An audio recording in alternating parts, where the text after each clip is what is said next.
छत्तीसगढ़ में किसानों का कर्ज फिर से माफ करने की घोषणा कर मुख्यमंत्री भूपेश बघेल ने एक मास्टर स्ट्रोक खेला है और तभी से छत्तीसगढ़ की राजनीति में भूचाल सा आ गया है। छत्तीसगढ़ में कर्ज माफी के दाव पर विपक्ष लगातार तंज कस रहा है। कांग्रेस का ये दाव बीजेपी के लिए सबसे बड़ी चुनौती बन गया है। ये दाव प्रदेश के 2/3 से ज्यादा विधानसभा सीटों पर सीधे सीधे परिणाम को पलट सकता है।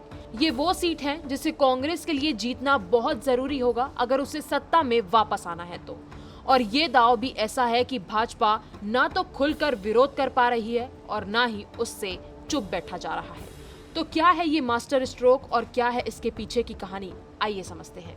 बता दें कि साल 2018 में किसान कर्ज माफी का दाव कामयाब रहा। सरकार बनते ही मुख्यमंत्री भूपेश बघेल ने प्रदेश के किसानों का 9,270 करोड़ रुपए का अल्पकालीन कर्ज माफ कर वायदा पूरा किया।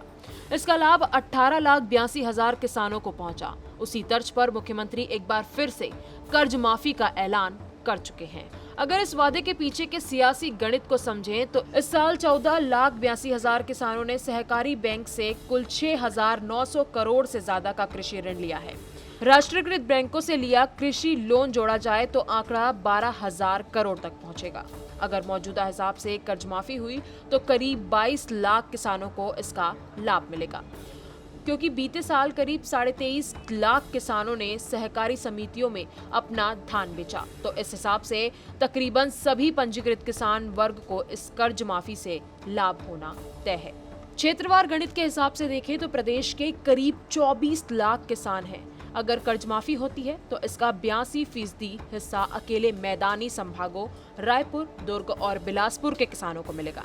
यानी इसका सीधा असर रायपुर संभाग की 20, दुर्ग संभाग की 20 और बिलासपुर संभाग की 24 विधानसभा सीट यानी कुल 64 सीटों पर हो सकता है, जो कुल 90 सीटों का 2/3 से ज्यादा है। चुनावी गणित के हिसाब से देखें तो फिलहाल बस्तर की 12 और सरगुजा की 14 सीटें कांग्रेस के पास हैं। और अगर इन बड़े संभागों में कांग्रेस को अगर सीटों का नुकसान हुआ तो उसकी भरपाई मैदानी इलाके से इस घोषणा से हो सकती है। कांग्रेस को पूरा भरोसा है कि उनके इस वादे के बाद भाजपा वाले भी उन्हें ही वोट करेंगे, क्योंकि कर्ज माफी तो उनकी भी होगी।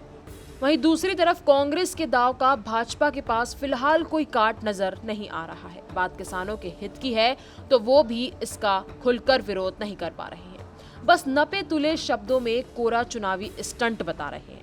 वैसे कांग्रेस के इस कैलकुलेटेड चुनावी ब्रह्मास्त्र पर बीजेपी ये कहकर निशाना साध रही है कि ना तो बीते 5 साल में ना बीच के कोरोना काल में कर्ज माफी की। अब जब 2,600 रुपए प्रति क्विंटल पर किसान धान बेच रहे हैं तो कर्ज माफी की चुनावी दाव खेल रहे हैं। जो पिछले साल का कर्जा था उसी को माफ किया। जो मीडियम टर्म लोन है, लॉन्ग टर्म लोन है, किसान कर्जा तो वो है जो लंबे समय से किसान पटा नहीं पा रहा है। और नेशनलाइज बैंक का जो कर्ज था उसको भी इन्होंने माफ नहीं किया। तो खाली ये धोखा देने का काम कर रहे हैं। अब जब इनको चला चली की बेला है और इनको लग रहा है कि अब हमारे हाथ में कुछ नहीं है, तो ये सबको झुंझुना थमाने की कोशिश कर रहे हैं। अभी तक जितनी घोषणाएं की हैं उसमें एक भी घोषणा इन्होंने पूरी नहीं की है, और इसलिए इससे इनको कोई फायदा होने वाला नहीं है, क्योंकि किसानों का जब तक मीडियम टर्म और लॉन्ग टर्म और नेशनलाइज बैंकों का कर्जा माफ नहीं होगा तब तक किसान कर्ज मुक्त नहीं हो सकता। अब सवाल ये उठता है कि प्रदेश का सबसे बड़ा किसान वर्ग इस घोषणा में कितना भरोसा करता है और उसे कितना लाभ मिलता है।